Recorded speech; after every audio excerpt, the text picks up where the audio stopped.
The United States flew long-range B-1B bombers in a show of force against North Korea on Tuesday, days after the powerful sister of Kim Jong Un vowed to resist a US-led push to eliminate the North's nuclear program.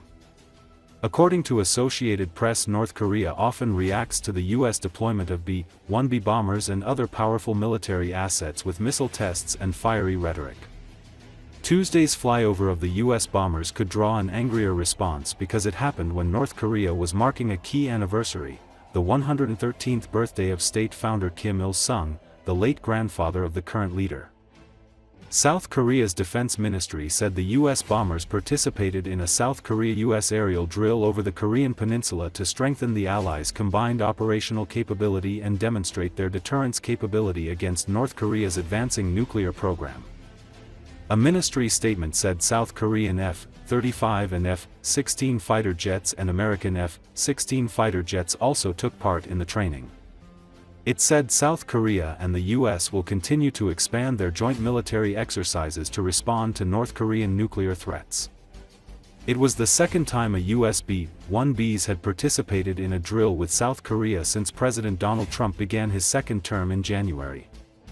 Trump has repeatedly said he will reach out to Kim Jong Un to revive diplomacy. North Korea hasn't directly responded to Trump's outreach. Last Wednesday, Kim Yo-jong, Kim's sister and a senior official, derided the US and its allies in Asia over what she called their daydream of denuclearizing the North, insisting North Korea will never give up its nuclear weapons program. Her statement came as a response to a recent meeting among the top diplomats of the United States, South Korea, and Japan, where they reaffirmed their commitment to push for the North's denuclearization.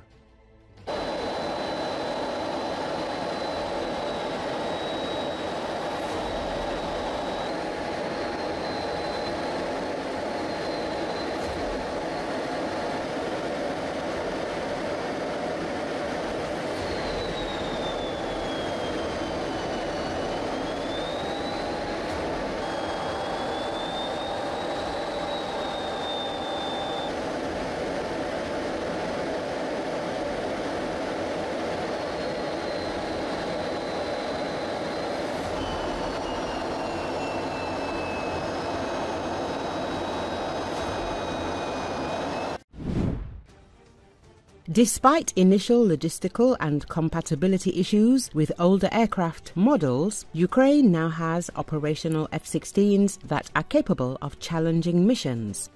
This marks a significant escalation in Ukraine's combat capabilities, moving from cautious use to effective frontline operations, writes Ruben Johnson, a former Pentagon consultant and foreign military affairs expert at the Casimir Pulaski Foundation in Warsaw, in an article for 1945. It is noted that the aircraft successfully intercept Russian missiles, destroy Iranian drones, and strike at the territory of Russia itself. It is emphasized that the Ukrainian Air Force uses its F-16 fighters daily to destroy Russian launchers and missile storage bunkers. They flew every day, they've countered a lot of cruise missile threats, and they've also done a lot of offensive strikes, particularly bombing in the east.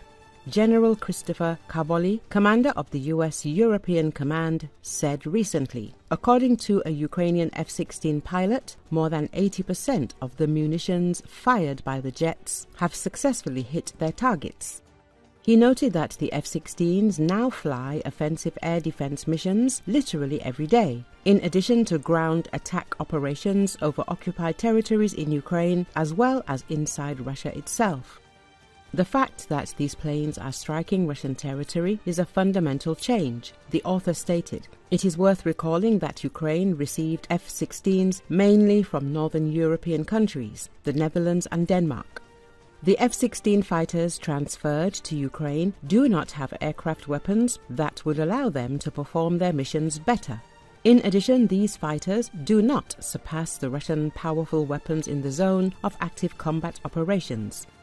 Igor Romanenko, founder of the charitable foundation Close the Skies of Ukraine, Lieutenant General, former Deputy Chief of the General Staff of the Armed Forces of Ukraine, said this on Radio NV, speaking about the tragedy with the F-16. Romanenko noted that the tasks for pilots and F-16 aircraft in general are becoming more complicated over time, since the situation at the front requires supporting ground operations from the sky. Therefore, these Western aircraft are already being used not only to perform air defense tasks, like a fighter destroying cruise missiles, destroying enemy UAVs, but also to tasks on the contact line. The planes are not new, only modernized. In addition, we need air weapons, like air-to-ground, which the Americans hesitated and did not provide. One way or another, when we need to carry out tasks on the contact line where the enemy has powerful means, medium and long-range anti-aircraft missile systems, aviation with capabilities for hundreds of kilometers, 200 or more, air-to-air missiles, such conditions pose a great danger to the F-16. Romanenko said, "According to the general, when our pilots carry out missions in combat zones, it is a feat every time and in very difficult conditions. In this regard, what we see happened. If possible, conclusions will be drawn on how to carry out the combat mission and save the lives of our pilots in these difficult conditions," Romanenko emphasized. Recently, it became known that F-16 pilot Pavel Ivanov died while carrying out a combat mission.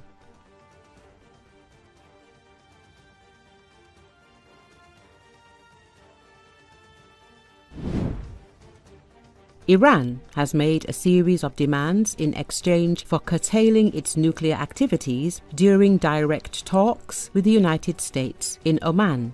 According to WSJ, Tehran is insisting on easing US sanctions, unblocking foreign assets, and ending pressure on Chinese buyers of Iranian oil. If the American side agrees to fulfill these conditions, the Islamic Republic will be ready to return to the parameters of the 2015 nuclear deal, which Washington abandoned during Donald Trump's first presidential term. However, the White House is unlikely to make concessions without additional guarantees from Iran, according to sources. Despite this, US negotiators have refrained from making tough conditions and focused on preventing Iran's nuclear material from being turned into weapons, the NYT notes. The meeting took place on April the 12th in Muscat. Iran was represented by Foreign Minister Abbas Araghchi, and the American side was represented by Special Presidential Envoy Steve Witkoff. Although the dialogue was conducted through the Omani foreign minister, the participants managed to briefly communicate in person for the first time since 2017. Both sides assessed the talks as constructive and agreed to hold the next round on April the 19th. Araghchi said the two sides were close to establishing a basis for negotiations. The White House also described the meeting as a step forward, and Trump said the dialogue was moving forward but stressed that concrete results were important. As is known, before this, the American leader actually issued an ultimatum to Tehran. In March, he sent a letter to Iran's supreme leader, Ali Khamenei, demanding a new deal to be concluded within 2 months. At the same time, the US president threatened unprecedented bombings and tariffs if an agreement was not reached. Meanwhile, the media reported that Israel was considering the possibility of a joint strike on Iran with the United States. Pentagon chief Pete Hegseth stated that US President Donald Trump is deadly serious when he says he may, among other things, use military means to prevent Iran from acquiring nuclear weapons. He is dead serious about Iran not being able to have nuclear weapons, Hegseth said. He is also absolutely serious about the fact that if we cannot resolve this issue at the negotiating table, then we have options, including involving my ministry to ensure that Iran never gets a nuclear bomb, he said. He told CBS that while Mr. Trump hoped to never have to resort to a military option, we've shown a capability to go far, to go deep, and go big. Again, we don't want to do that, but if we have to, we will, to prevent the nuclear bomb in Iran's hands. Earlier, Khamenei ordered the Iranian army to be put on high alert due to fears of an attack from the United States.